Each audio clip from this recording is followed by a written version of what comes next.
Hey, welcome, welcome, welcome! We are playing Crusader Kings. This game just launched 2 days ago.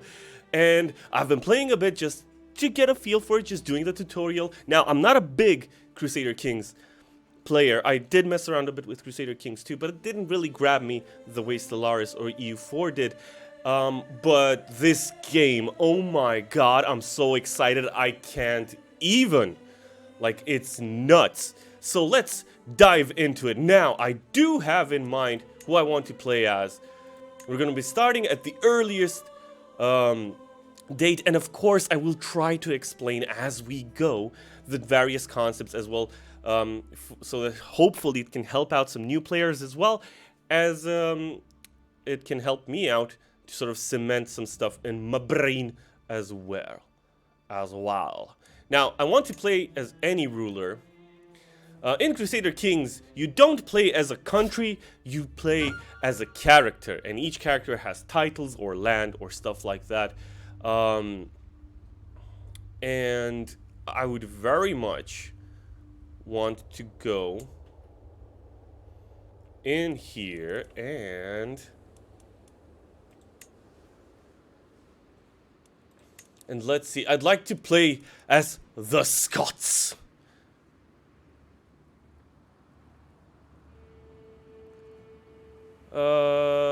Go to Bulgaria. No, I tried it out. And it's very, very messy. We need to declare independence, and it's pretty hard. So I want to start with something a bit easier. I want to fight for freedom. I want to play golf and aim for the eyes. But I would want to try that Aluchan. Yeah, like the sort of Romanian Wallachia part is very, very hard in all of these Paradox games. It's like history hates us. Well, it's actually kind of true. Now, Wizzy, Remnant, isn't that like a shooter, a co-op shooter, multiplayer shooter type thing? Not really my jam, I'm sorry. So, we have in here a few countries. There's the Kingdom of Alba. Okay. But let me see. I'm thinking. So this is already a kingdom. Petty king. What if I start in here and try to worm my way out? Now, is there any... Northumbria seems pretty weak. So we could do some stuff with that, or we could just start with the kingdom and see what we can do. Or we could take a chiefdom in here and try to declare independence. But no, I think I'm going to start with the king, and I'm going to set my difficulty to easy because I'm a scrub, and hopefully this will be pretty noob friendly for everyone here and as well for me. So we're going to start as the Kingdom of Alba. We're going to be playing as the King Causantin II MaCinaed of Alba.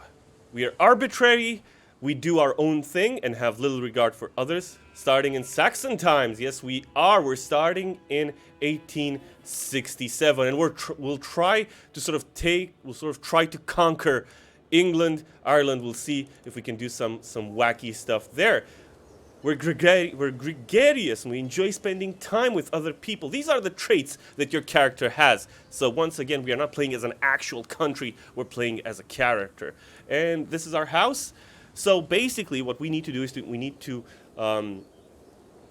once our character dies, we play as their heir, and we basically play the house that we're a part of. And we need to keep our dynasty going and we need to keep it prestigious and all of that good stuff. Okay, so I think I'm gonna hit play. Now, hold on. Before I hit play, Wessex seems pretty strong. Mercia seems pretty strong. We should be able to take them out if we manage to take out, like, the Isles. Oh, damn, that's so many soldiers, though. Yeesh. If we take up this land, we'll probably be able to expand, but we'll see. Let's just hit play. Let's do this. And we're in the game. Now, first up, let me move my face a bit and make myself smaller because there's a lot of UI stuff happening in this game. So hopefully this will be okay, at least to start out with. So, let's have some fun, guys. Okay, so this is our character. Yeah, you can see all our traits over here. And ooh, we're an amateurish plotter, which means we have more intrigue.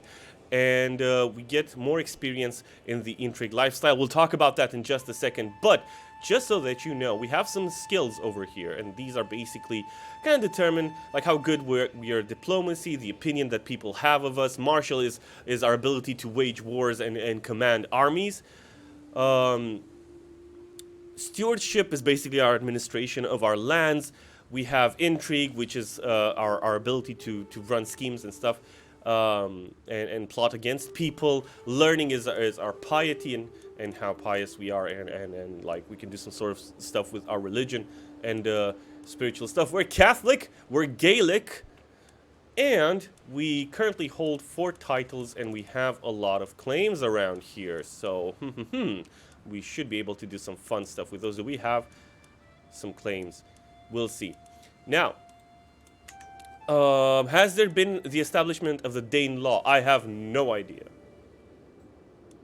This is Denmark. This is all I know. This is all I can tell you right now. Okay. So what are we supposed to do in this game? So we just need to like stay alive, conquer land, become famous. That's what we need to do. We have our resources up here. You can see we have our money, our prestige, which is a currency which is both a currency that allows us to get troops as well as do fun stuff with our Danelaw was a division in England. It might be. And it also tells us how prestigious our ruler is and our house. Piety again is sort of resource and tells us how pious we are in our religion. And renown, this is how and our level of splendor over here, this is how famous our house is, right? And we get a lot of bonuses for that. Now, over here you can see at the top we have some notifications. We have advice on education, and I'll talk about that in just a second.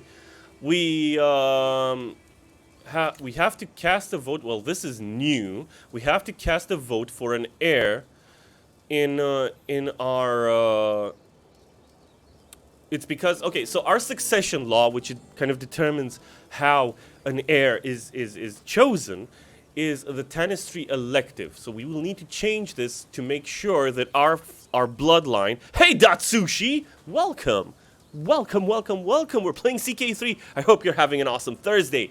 So, our succession law determines how an heir is chosen. We're currently an elective, which means that we have, like, the ruler and the vassals need to vote for who becomes the heir. We're gonna need to change this to something that makes sure that our heir is gonna be of our bloodline, right? I'm going to relevance. My brother, spymaster, and vassal. No.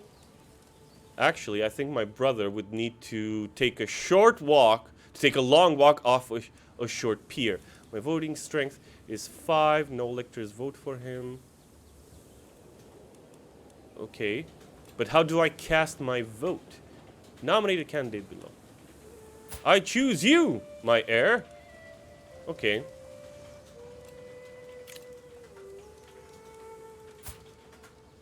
Okay. So, no electors vote for him. Okay. Oh, cast vote. Here we go. So, we're gonna vote for our son. We can see if... First up, this is CK3, so we need to start up some stuff. But we'll do that in just a moment. No lifestyle chosen. Okay, lifestyle. So each character has a lifestyle that they choose that sort of determines some bonuses, some skills, some extra stuff that can happen in each of these sort of categories. So the first... Okay, Luchan, you never played this game. What do you have to do and how? Okay, so basically you play as a character in medieval times, and you have to... that character is part of a house or a dynasty, right? And you play the dynasty, and you try to keep that dynasty alive, having titles, having land, being famous, and all that good stuff. You wage wars, you plot against people, and you do all of that fun stuff. Basically, it's more or less a Game of Thrones simulator without the actual Game of Thrones thing.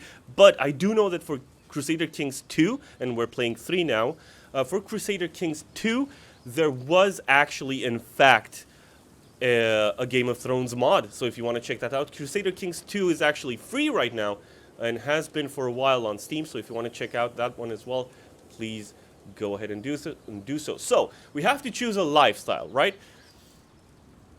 This game is a combination really of Sims, of the Sims, of strategy games like Civilization or Europa Universalis in a way, and also a sort of RPG role-playing experience, right? We've got a character, we've got stats, we have to level them up, all of that good stuff, and the stories are freaking amazing that you can sort of weave in this game. Now, I'm going to choose intrigue because apparently I get a bonus in this sort of skill tree. And I need to choose a focus, and these focus give different bonuses.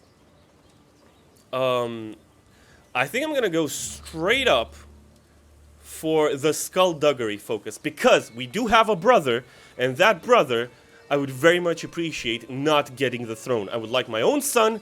Yes, Risk and Game of Thrones, a combination. Yes. I would like my own son to actually inherit the throne after me. So if I choose a focus on skullduggery, we get more agents to sort of... And agents are people that sort of take part, manipulation of people. Very nice. Yes, it's nuts. And we're going to do some wacky stuff here. So agents are people that are sort of part of your schemes that you do against people or to convince people or to kill people. And intrigue is our skill to pull those things off. We're going to focus on that, right? And right off the bat, I'm going to take a look at my bro. Where you at? Grandparents, parents, children, siblings. I've actually got... So I have 2 sisters who are actually married, and I've got a brother. Now, inheritance-wise, I would think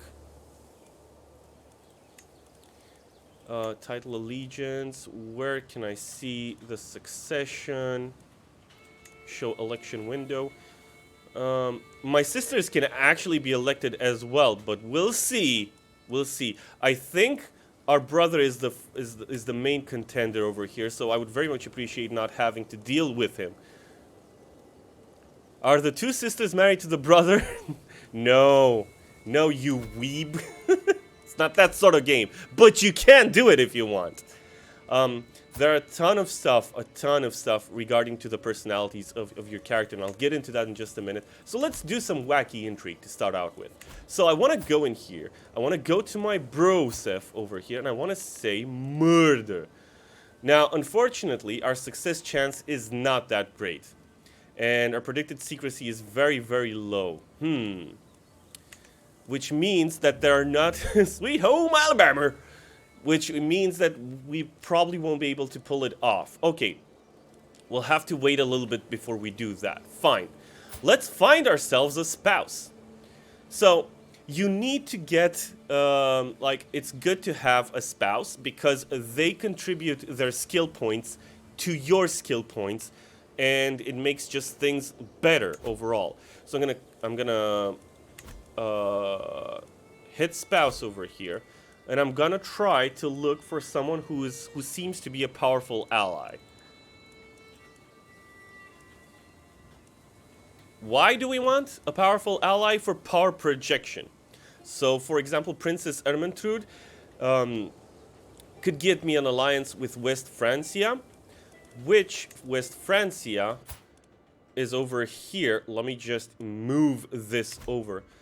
This is West Francia, right? It's a big kingdom. They've got a lot of soldiers, and they could help me to seem... Bro, they... Well, they didn't have that much makeup in medieval times, so I don't know. But it's not about the looks. It's not even about the love. It's medieval times, so it's all about what you can get out of it.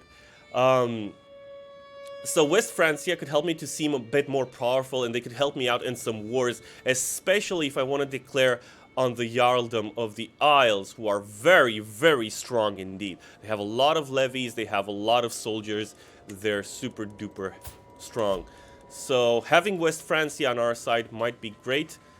Unfortunately, she's fickle, humble, but ambitious, so that's good. You're arbitrary, you're gluttonous, content, oof. Potential alliance power, okay. Who else could we get? So Giselle over here is wrathful. She's but she's compassionate. How the hell does that work? Go for the Spanish chick. Who's the Spanish chick? Like, all of these are French lasses. Bertha is 4 years old, man. Like, seriously, no. You have to be over 16. You have to be 16 and older to be considered an adult in this time. No, don't do it. Tatsushi, don't do it. Don't do it. So I think I'm gonna get Ermentrude of West Francia. She seems the most balanced. She has, although Hildegard, that intrigue. Am I right? That intrigue. FBI, open up. No. No, I'm busy. I'm streaming, FBI. Leave me alone. So I think I'm gonna get then Princess Hildegard, because although she's gluttonous, and that's not going to be too fun, and she's sinful to Catholics, she has like the best intrigue score in here, I would say. We've also got the Visigoths, but nah. Okay, we're going to get Hildegard over here. We're going to stuff her face full of pie, and hopefully she'll help me out. We're going to be getting a lot of prestige out of it. Send that proposal. What else could we do? We can declare wars. We have an active election. You can negotiate an alliance with High Chieftain Ed of Moray. Hold on. Okay. But I don't want an alliance with you. I want to eat your face. Actually. Wait, so, like, can I declare war? I know I can, because you're my vassal. Okay, so why would I want an alliance with my vassal? What the heck? Anyway. Nope. We're the first in line to inherit the High Chiefdom of Moray. And my heir is the second in line to inherit it. Okay. Now, let's see what else we can do. So we have a spouse.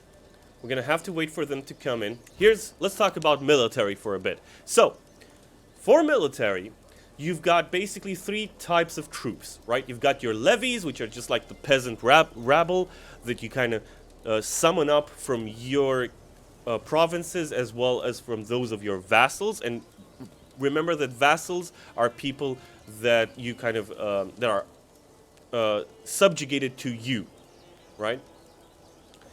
And the more they like you, the more levies they contribute to the war effort, you get more troops and all that good stuff. The second type is the men-at-arms, and these are special troops, right? They're special soldier regiments that each have sort of bonuses and weaknesses. So, for example, the light footmen counter the heavy infantry, but bowmen, and they are of the type skirmishers, but bowmen are of the type archers, and they counter skirmishers. Now, I don't know what, for example, if I were to look at Strathclyde over here, who I would very much like to take over, and I think if we were to declare war, we could actually conquer a county. We can't conquer the whole thing, but we could take a county and then move up from there. I don't know what troops they have, so it's kind of a crapshoot, as far as I can tell. But we do want these troops because they're a lot more powerful than the levies. The levies are just there to kind of be, just kind of take fire, right? So to start out with, I think I'd like some light bowmen, some light footmen, some bowmen, some light horsemen. Actually, one of each might be the best idea. We're going to start out with some light footmen, we're going to get some bowmen online, as well as some horsemen, and then we're going to take the pikemen and the armored footmen. And all of these cost prestige. sort of train up, and they take a while to train up and amass. Now, the third type of a military unit that you have at your disposal is your champions. Now, your champions, these mofos are, they mean business. They're super strong. They take out levies like there's no tomorrow. And all of them, so they're basically your knights, right? And all of them have like a prowess skill over here. And this basically determines how strong they are in combat, right? Now, the first thing I want to do is I want to forbid these, like anything that is 5 or lower in terms of prowess, I don't think I want actually fighting for me, right? Because they're going to be super weak, they're going to get their butts kicked constantly, and that's no fun. But we do need champions, right? We do need those knights. And how do you get more knights? Well, you click over here on decisions, and there are a ton of stuff that you can, there's a ton of stuff that you can do in here, and I recommend taking the time to do them starting out. So the first thing, I want to invite champions. It's going to cost me a bit of prestige, but that's going to be fine. And I'm going to click over here to notify me when this decision is available again. And basically what this means is that our herald was going to go about the land, is going to go in search of knights for them to join my court. Another thing that we could do is we could search for a physician. This is important. Why? Because it is the medieval times, and medicine is not as advanced as you would hope, right? So having a court physician means that they'll take care of you, of your health, of your family's health, as well as the health of your knights. So let's start the search for a court physician. We'll get them online as well.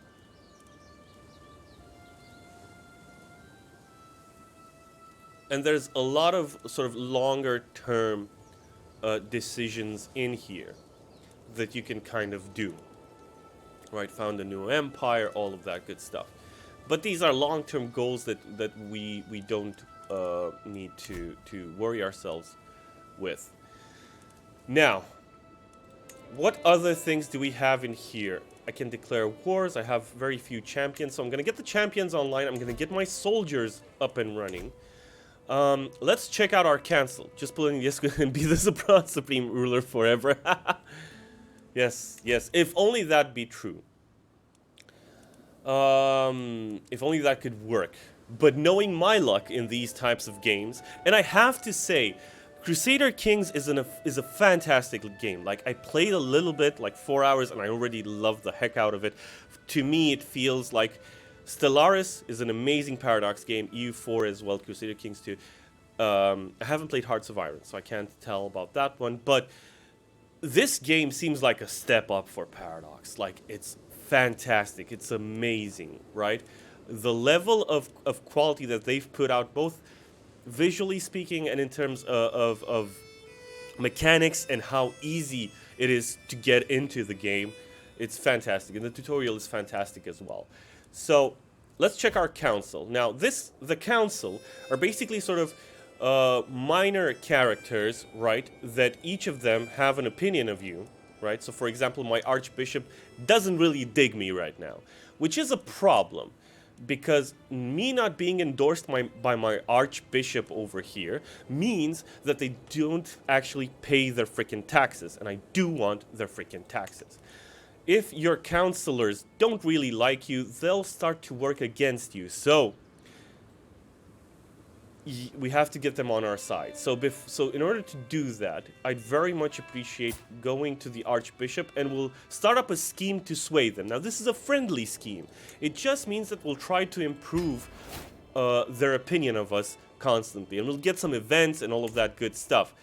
For my spy master, so if I go to my council, my spy master is a powerful vassal, which means that they expect to hold a position in my council. You can tell from this icon over here that they're powerful vassals. And powerful vassals are people that are in your service, and they wield a great degree of power, and they expect to be on the council, right? They expect to be implicated in the affairs of the crown.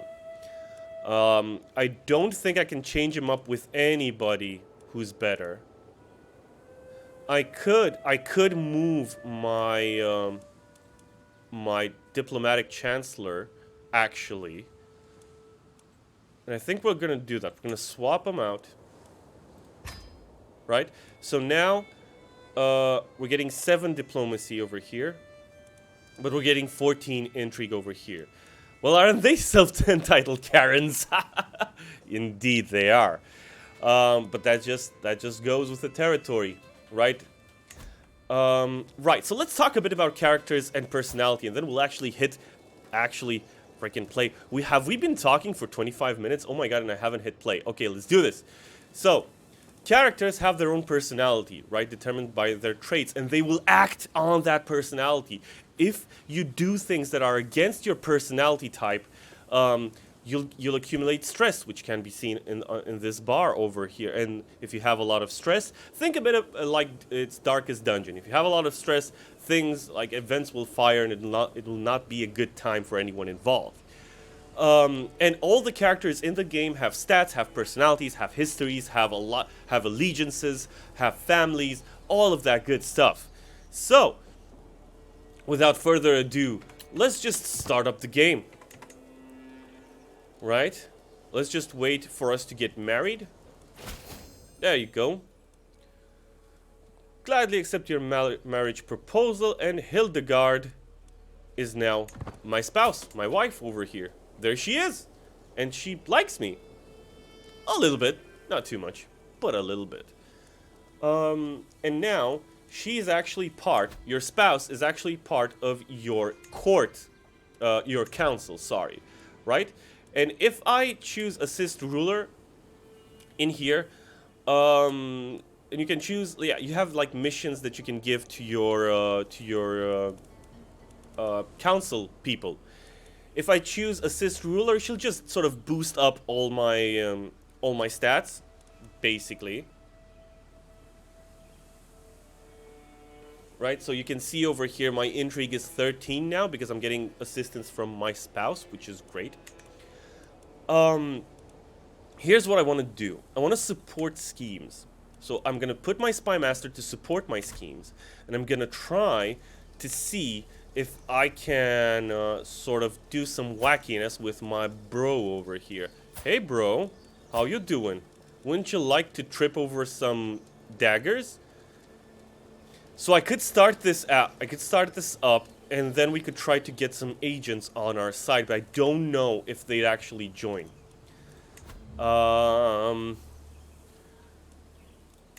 The way you could get people to join your schemes is through hooks and secrets, right? And this is basically stuff that you find out about other characters that you can use against them to convince them to come in and help out your schemes. So I've got a choice of 2 court physicians. I think I'm just gonna choose the cheaper one. So Sithmaith, you're gonna become my court physician. Call to war. What the heck did you do?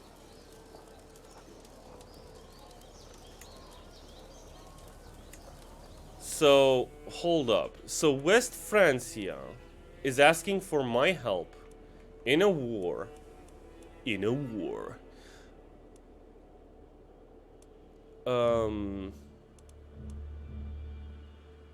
Just against this dude?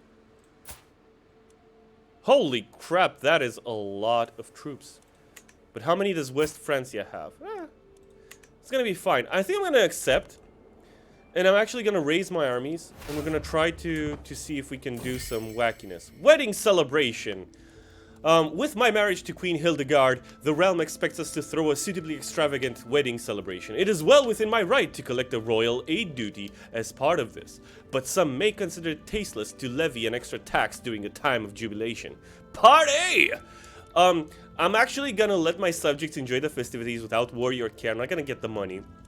We're gonna get money some other ways, so that we can get that prestige, and that's gonna help us along to become more famous. Now,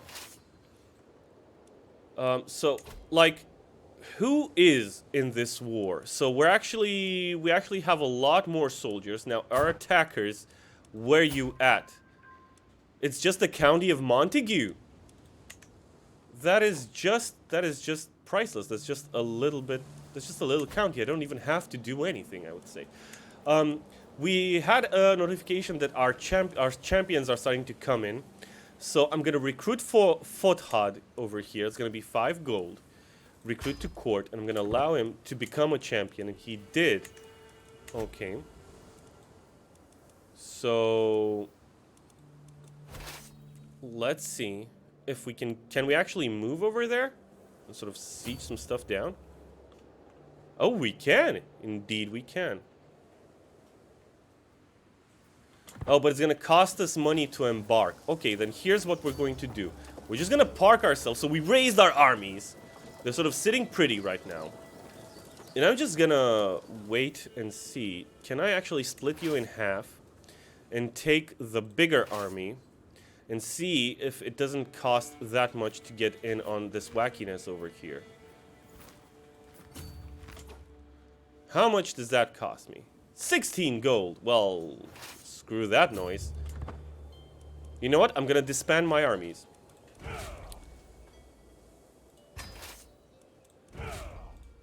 So I'm just gonna not contribute to that war.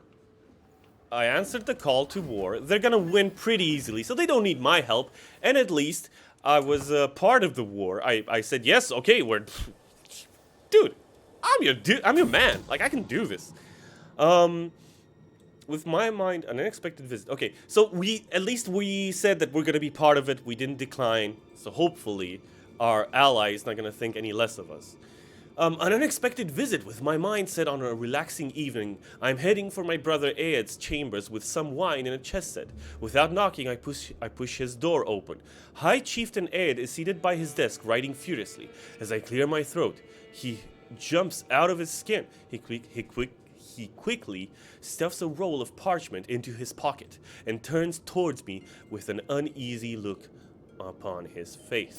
Now, High Chieftain Aed McCain of Moray is indeed our vassal, and he is our brother and our chancellor. And I'm gonna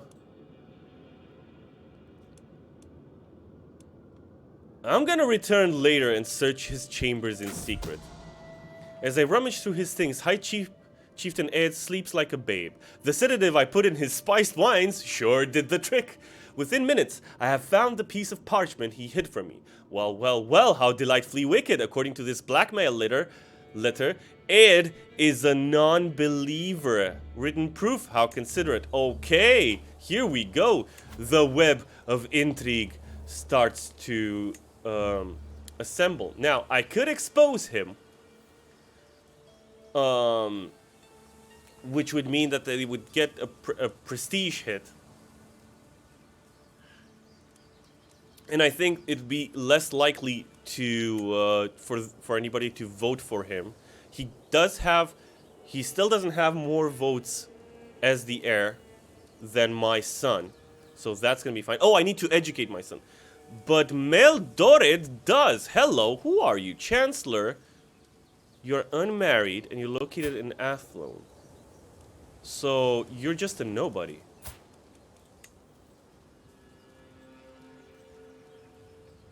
Why Ross? Because they're really into dinosaurs, I would imagine. So I could expose my brother, or I could blackmail him for a hook and make him do stuff for me.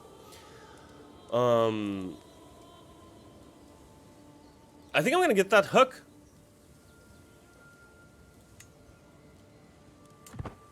Okay. We got a weak hook, and he lost some opinion of us. What you gonna do? That's why you gotta believe. Gotta believe! Okay, so we got a hook. Hold on. Let's see. So, I was looking earlier over here in the election window, right? And basically, what I want to see is I want to see the vote score. So currently, there are 2 frontrunners. There's my son. But there's also this dude, and this dude I do not very much enjoy. So what we're going to do is we're going to go into our court, into our council, I'm sorry. I'm going to tell my queen, hey, boost court intrigue. You spin that web, right? Be my master of whispers. And then I'm going to go back to, to the election window. And what I'm going to do is I'm going to try to have this person just murder. There's a 30% chance it'll succeed. There's a predicted secrecy of 45%. I'm going to start that scheme, and I'm going to tell you what I'm going to do. I'm going to invite agents to my scheme. Now, I could use a hook. So I would need to get like this chiefess, Mirian of, who are you? Spy master. Oh, I'm gonna try to convince the spy master that works together with the person I'm trying to kill to get in on this scheme. That is exactly what I need, actually. Refuses. Anybody else I could sway to get in on this? I can't get my brother on it with the hook, unfortunately, but that's just gonna be okay. So now I'm gonna try. Okay, we've got a new champion. Let's see. 18 prowess. These guys are pretty good. Not super good, but pretty good, I gotta say. Over here you can also see your quality of troops, right? The higher this is, the better it is, basically, right? We're of superior quality, which is great. Our levies are still being brought together. Now, there's another thing that we can check. We can hit realm over here, and we can see our vassals, right? All the people to whom we are liege. And it's very important that these people like you, because if they don't like you, they can rise against you, which is not fun. There's another thing that we can do, is that we could, I think, are we a tribe? We're a tribal kingdom. What a tribal kingdom means is that we can actually raid the kingdoms that are next to us. What happens then is that basically we get their gold and we make them weaker, right? So if, for example, I were to... So these guys are still kind of hoofing it out over here. Yeah, they'll be fine. So if we were to get some gold, let's raise our army back up. Right? And we're gonna say... let's try raiding... You have to raid places where there are cities, right? So over here, for example, would be a good target. So I'm gonna move my army into there. And let's see if we can actually raid. Okay. Cannot toggle raiding outside own territory. Unable to raid. Armies can be raised as raiders from rally points. Raiders can move into neighboring lands and pillage them for gold. In order to raid, a raiding army must stop in a holding owned by a foreign ruler and choose to start raiding. Upon doing so, they will be stuck raiding for some time, after which they will get gold. Gold will be stored on the army. Oh, it's because... Oh, crap. I did it wrong. I need to disband my army and I need to raise a raiding army. That's different. So, for example... And here's how you raise armies. You can click the flag here. You can click this button here. Ooh, who are you fighting, perchance? You are fighting... Defending against Jarl Var the Boneless. Oh, so somebody's trying to expand over here. And over here as well. Okay, cool. Well, that's just gonna be fine. Theoretically, we could declare war on this lad. Their military strength is inferior to ours, but they are allied to... Oh, it's just with Aelech over here, who doesn't have, like, a lot. Hey, our queen is pregnant. Pregonante? Pregante. Right, so if I click here, I can raise local raiders? I can't.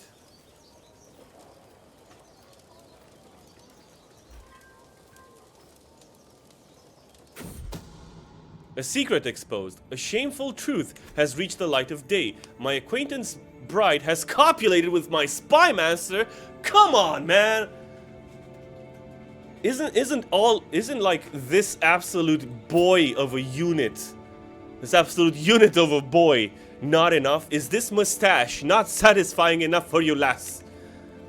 Must you bring shame upon our family? A shameful truth. Such things cannot be accepted outside of marriage. So, I could try to imprison my bride, and she gets the trait fornicator.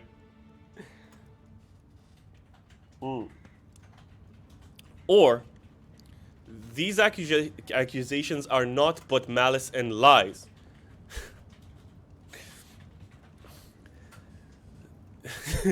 Get into character!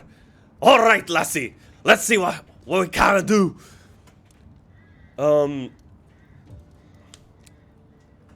So, if I do this... There you go, boy. No, I can't. I'll wreck my throat, and I'm already sweating.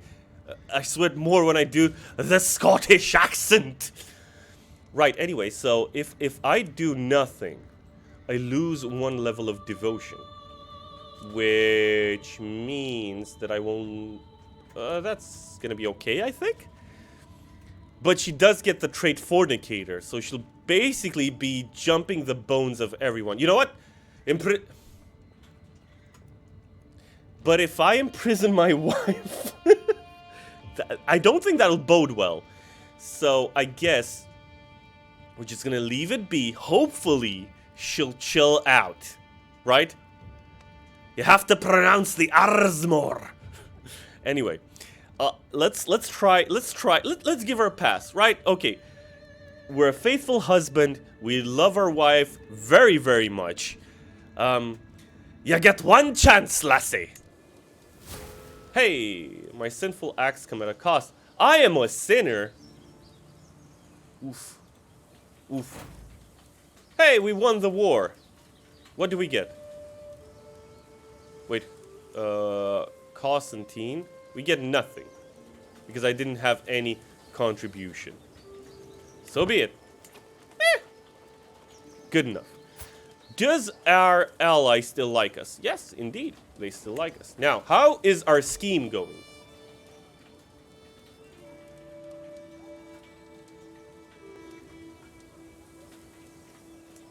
Hold on. Our success chance is still pretty low, as well as our secrecy. Oh boy. Oh, I need to get a guardian. Okay, so in order for our sons, like our kids, to kind of grow, right, and develop more, we can actually educate them, and we need to find a guardian. Now, we could use ourselves, or, for example, since this is my first son, right, and I want them to be super skilled in intrigue.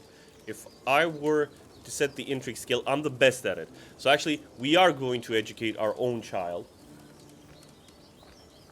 But the second kid is going to get a martial education. Hopefully that'll be okay. Send proposal. We can use them as a champion. We can do all sorts of cool stuff. I need to cut the video for YouTube here. Thank you so much for watching on YouTube. I hope you're excited for this series. I'm super excited. We're going to be playing a lot of Crusader Kings. Like, comment, share, subscribe, all that good stuff. And thank you for watching.